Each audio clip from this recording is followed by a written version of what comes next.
So for this video, we're going to be talking about Stacey's top 10 standalones. Now, my previous video was going over my favorite standalones of all time, but now we're going to jump into your favorite standalones. You explained it. I have nothing else to say. You're right. That was pretty succinct. So let's go ahead and jump right into it. So I haven't put these in any particular order. They're just my top 10 favorites. It's not like number one is my most favorite. It's just kind of, I love them all. And also I will say I've read a lot of books, but I'm very picky about what I give 5 stars to. So like even some of these I wouldn't have given the full 5-star rating, or some I like the first time I read it didn't give it 5 stars, and then on reread I bumped it up, or some I thought about and then bumped up later. But yeah. So the first book I'm going to talk about is The Sword of Kagen by M.L. Wong. And for those of you who don't know, this is an adult fantasy, probably a dark fantasy, that is a military fantasy set on an island. I'm not going to really go into everything it's about because it's kind of one of those that sort of changes direction. But there is like a war, and it's largely the following action after that. It's an exploration of grief. But the reason I love it, not only, and it's funny because I'm not a character reader, but I absolutely loved one of the character arcs in here. There's a very cathartic moment that like I was crying because it was so cathartic.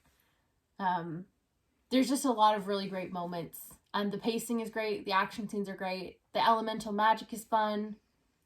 It's just, you know, everything I love wrapped up in one book.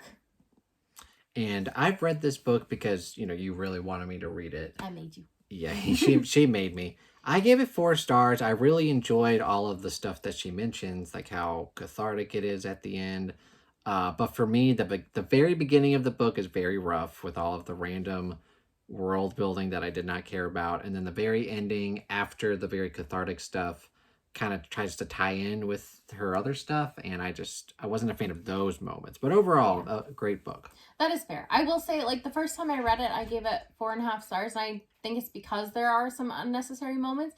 But also, I will say, to the point at the beginning, while it doesn't feel relevant to the story or, like, the core of the plot, it is very relevant to the character arc. So that at least feels like it has a very purposeful reason for being there. But overall, this is definitely one of your favorite fantasy standalones. Yes. And basically, it's just the emotional impact of this book that made me bump it up to a 5, even though there are some objective flaws. So the next book I'm going to talk to you guys about is The Passengers by John Mars. And this is a sci-fi thriller where it's 8 self-driving cars that are all hacked and set on a collision course to collide with each other. And basically it has great pacing. There's multiple reveals. It's a lot of like, okay, who hacked this? Why did they do it? Why did they choose the people they chose? It's a good time. Like, basically, there's never a dull moment. There's always something else to find out or question. Yeah, for me as a character reader, I loved that it was like definitely plot driven because you're trying to figure out what's going on and trying to figure out how they can stop it. But also it's good for character readers because you can get a lot of great reveals about all the different characters that are in the situation that they're in. Yeah, and obviously they're all very reactive to being in the situation they're in. Like, they're aware of what's happening. So, yeah. Yeah, I read this book and I didn't love it as much as you did because I thought the ending was just ever so slightly convoluted, but the rest of the book was amazing. My principle with thrillers is the more bonkers the ending, the better. Like, I just want to be entertained. It doesn't have to be realistic, it just has to be logical. So the next book I'm going to talk to you guys about is another adult thriller, and it's Confessions by Kane Minato. And this is a Japanese thriller that's been translated into English, and it follows a school teacher on her last day of school before she retires, and she's retiring because her daughter has had a tragic death at her school, and it's kind of a little bit of her story of revenge, but it also follows multiple points of view, and kind of like every chapter is a different POV. There's only 6 in the book, but they're all longer. And each one has something that kind of shows you something different about the story at hand. And they all bring like a unique spin or like a unique perspective, I guess, on the situation. But they all also have their own reveal or bombshell. Yeah, I loved the structure of this book. And like you said, each chapter you get a different perspective. And each one kind of ends on a bombshell moment where you think you know what's going on, but then at the end of it you're like, wait a minute, this thing happened. What does that mean for the story? And the end of chapter 1 is probably one of my favorite moments in any thriller because that bombshell is like, holy crap. Yeah, I think that was like one of the very few times I have audibly gasped while reading a book. It was great. Yeah. So the next book I want to talk to you guys about is The House Across the Lake by Riley Sager. And this is going to be a polarizing one, but I loved it. So this is an adult thriller, but I would say it can almost appeal more to horror readers because there's an element in the thriller that deals with things that aren't always realistic, or it's kind of more like supernatural horror in a way. But yeah, so I can see why regular thriller readers have a hard time with it and why it has such a low rating on Goodreads, but I adored it. I not only love the pacing and that you have the trope of an unreliable main character, so you're trying to piece together what's going on, but I also liked that you got multiple timelines, and so you're trying to piece together like, okay, well, how do we get from here to here? And I also loved the multiple reveals, of course, true Riley Sager fashion, and just his writing. I love this book probably for the reason you pointed out because I love thrillers and horrors, and it definitely leans a little bit more horror, especially for like the second half of the book.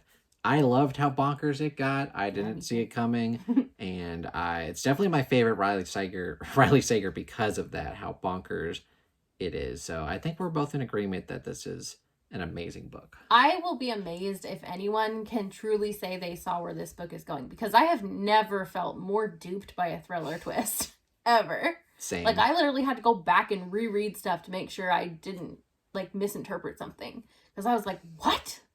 Yeah, it was a good time. I was definitely entertained. So the next book on my list is Hyperbole and a Half. There's a long subtitle, but I don't completely remember it all. And it's by Ali Broche. And this is a graphic novel style memoir. And it's fun. It's like little anecdotes of her past and her present. And some of them are quirky, some of them are very real and honest, and some of them are relatable, but all of them are funny. And I especially enjoyed her chapters where she talks about depression and just her other chapter where she talks about adulting and how you can get into a cycle of overwhelming yourself by not taking baby steps into it or by taking baby steps and then not realizing where to draw the line. I had a great time with this book. I actually read this book to you and our buddy Sharon over on Discord. Well, that was a reread for me. Yeah. Yeah, it was a lot of fun, and I definitely agree. This book was hilarious and relatable, and just I don't really read graphic novels that much, but it was a fun time. Yeah, and it was my first experience with a graphic novel, actually. And it's kind of a unique one because there are certain portions that are like a graphic novel, and then there are certain portions that are just text. So it's kind of a unique situation of a book. So the next book on my list is definitely a widespread booktube darling favorite, and that's Project Hail Mary by Andy Weir. I was just giving a thumbs up. It's an adult sci-fi, and I'm not going to tell you too much about it, but it's about a man who wakes up on a rocket in space and he has amnesia. So he's trying to figure out why he's there, how he got there, what he's supposed to do. And basically it's like the story unfolds from there, and it's great. I especially love books with amnesia trope where you get like a slow reveal or like they're slowly gaining back memories and figuring things out and piecing things together. It feels like there's a sense of mystery and tension all throughout the book. That's always great. Yeah, and this book is kind of hard to talk about because there's a lot of spoilery stuff that you really want to just wait for the reader to get that same feeling that you did when you read it. Yeah. So it's kind of hard to talk about, but it's really just go into it knowing that the character is in space, he has amnesia, he doesn't know why he's there, and then just let the story unfold from there. And also, if you are at all an audiobook reader, I would highly, highly recommend you do the audio for this one because there's an element in the text that doesn't really translate as well on text as it does in the audio. Yeah, and again, it's spoilery, so we can't talk about it, but once you get there, you'll know. Yeah, you'll understand. The next one I'm going to talk to you guys about is Love and Other Words by Christina Lauren, and this is a contemporary romance, and it's a second chance romance. So this one follows multiple timelines, so you have them when they were younger and present day, where they're kind of reconnecting a little bit. But the reasons I loved it is because it has some really great mutual pining. It has kind of a mystery because you're trying to figure out, like, okay, well, what really happened in the past timeline. But it also just has a great relationship dynamic between the two of them. And it's very cute and heartwarming. I have nothing to say. Yeah. I'm not a big romance reader, but is this the only book you've read by her, or have you read No, I've multiple? read probably at least like 5 or 6 Christina Lauren books, but this one's definitely the best one of the ones that I've read. Nice. So the next book I'm going to bring up is The Couple Next Door by Sherry Lupina. And this is an adult thriller that it's a domestic thriller, and it follows a couple who is invited to a dinner party next door, and their babysitter backs out at the last minute. And so they decide, okay, well, we'll just bring the baby monitor and we'll go back and check on her like every hour. She's just napping anyway. But they arrive home at the end of the evening and their baby's been kidnapped. And this is all chapter 1. None of this is spoilers. And it's basically how the story unfolds from there, and it's a wild ride. Yeah, it's one of my favorites because it's really hard to predict where it's going, and it has multiple reveals, and you're just trying to figure out what the hell is going on the whole time. Yeah, you'll see a trend with all my favorite thrillers. They all have multiple reveals and fantastic pacing. And this Yeah. one has both. Yeah. So another thriller from my list, and this one's less popular. Not a lot of people have read it. It's called Playing Nice by J.P. Delaney. And this one, I would almost say, also kind of appeals more to horror readers. And the reason for that is because, like, you as the reader understand pretty much either from the synopsis or very early on in the book, even if you haven't read the synopsis, kind of what's going to happen in this story. And it's basically following 2 couples who have had their biological kids switched at birth, and it's the fallout of how they're dealing with that, including like a custody battle or like how they're going to work that out. And so like you as the reader understand like there's a custody battle coming here, and they, like, the main characters haven't really figured that out. And so it's this sense of like very mounting dread like you would typically find or experience with horror books. But then it's definitely a thriller because the second half, like, stuff hits the fan and it just goes and goes from there, and it gets bonkers. Yeah, for me, I loved the first half of this book. Like you said, it does appeal more to the horror side, the mounting dread, because you can kind of see what's going, and you feel really bad for these people. You're just like, oh no, it's coming, and they can't see it coming. Yeah, you're just waiting for the other shoe to drop. And then the second half was good. It had some good stuff in it, but the ending kind of had some convoluted stuff, which you don't really have a problem with. No, But I found it thoroughly entertaining. I was like, meh. But the first half was great. What did you end up rating it when you read it? It's like 3.5, 4 stars. Okay. I gave it, I think, a 4.75. Yeah, you loved it. Yeah. I had like a slight critique, but that was it. And then the last one I'm going to bring up is The Love Hypothesis by Ali Hazelwood. And this is another contemporary adult romance, and it has the fake dating trope and also the grumpy sunshine dynamic.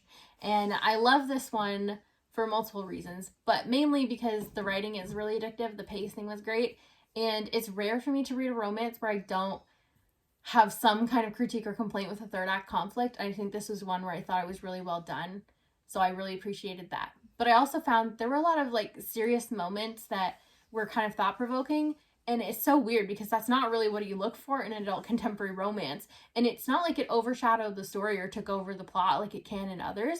Like, it was really subtly done, but I appreciated that it was there, and it was there alongside such a fun, entertaining romance. So I loved it. I'm glad you loved it, but again, not a romance reader, so I don't have any thoughts on it. Yeah, that's fine. Is this like your favorite romance standalone? Well, I have between this and Love and Other Words, probably. I would say probably Love Hypothesis ekes out Love and Other Words just slightly. Okay. Yeah, they're both great though. And then I have a couple of honorable mentions as well. And the first one is actually part of a series, but I'd like to pretend it's not. And that's Ready Player One by Ernest Cline. I think if you know, like, everyone knows of Ready Player One, and they know it's supposed to be a standalone. It started that way, and then he added an unnecessary sequel that's terrible. But yeah, the first book is great. I loved book 1, and I have no plans on continuing, so I'm going to treat it as a standalone. Yeah, that's probably smart. Book 2, not only is it paced weird, catering to a different audience with like the 80s nostalgia stuff, but it also ruins some of the characters for people. So just pretend it's a standalone And I'm including it on this list because I would like it to be a standalone. And your other honorable mention? And my other honorable mention is one I haven't read since I was very young, but I adored it at the time, and it's called The Outsiders by S.E. Hinton. And this is probably something you've heard of too. It was one of the first novels that kind of created the YA genre. But yeah, I had a really good time with it. I watched the movie and I may have read the book, but it was so long ago I have no recollection. But it's one of your favorites. Yes, I loved it at the time. It's kind of one of those, it has to be an honorable mention because I haven't read it recently, so I don't know if that still holds up today. I'm sure it would. I would still like it. I just don't know if it would be like an all-time favorite. But I have fond memories. All right, so that was your top 10 favorite standalones of all time. What did you guys think of her list? Have you read any of these? And which ones have you read? Do you agree with her and think that these are great books, or do you disagree and think some of these are trash? And have I convinced any of you to pick any of them up? And of course, if you enjoyed this video, please give it a thumbs up, consider subscribing to the YouTube channel and the Bookish Drummer Discord, and go check out my Patreon page if you want to support me there. And I also have my Amazon wish list. Thank you so much for watching and have a fantastic day.